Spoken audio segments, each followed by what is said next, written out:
اللہ تعالیٰ اپنی اس بادشاہی میں کسی کی شرکت گوارا نہیں کرتا. جیسے سجدے میں شرک گوارا نہیں کرتا نا، ایسے بادشاہی میں بھی شرک گوارا نہیں کرتا. سورہ بنی اسرائیل کی آخری آیت ذہن میں ہے؟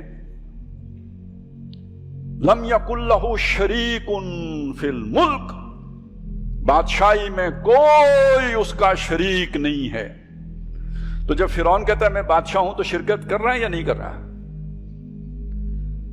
اور میری بات سنیے، جب میں کہتا ہوں میرے جسم پر میری مرضی چلے گی تو یہ بھی ایک نوع کا شرک کر رہا ہوں. یہ جسم بھی اللہ کا ہے، اس کا دیا ہوا ہے، اس پر بھی اس کی بادشاہی ہے. میں کہوں میری مرضی چلے گی تو یہ بھی شرک کی ایک قسم ہے. میری مرضی چلے گی میں خودکشی کروں تو مجھ سے وہ کیوں پوچھے؟ لیکن پوچھے گا یا نہیں پوچھے گا؟ پوچھے گا. کیوں؟ اصل مالک تو وہ ہے، مالک الملک ہے. قل اللہم مالک الملک. پوچھے گا. میں اپنے جسم کو غیر ضروری مشقت سے دوچار کروں تو بھی پوچھے گا. ان لنفسک علیک حقا، تیرے نفس کا بھی تیرے اوپر حق ہے، اس کی بھی پوچھ گچھ ہوگی. مال کس نے کمایا؟ میں نے کمایا، محنت کی کما لیا، دن رات ایک کیے. لیکن آخرت میں سوال ہوگا یا نہیں کہ مال کمایا کہاں سے تھا؟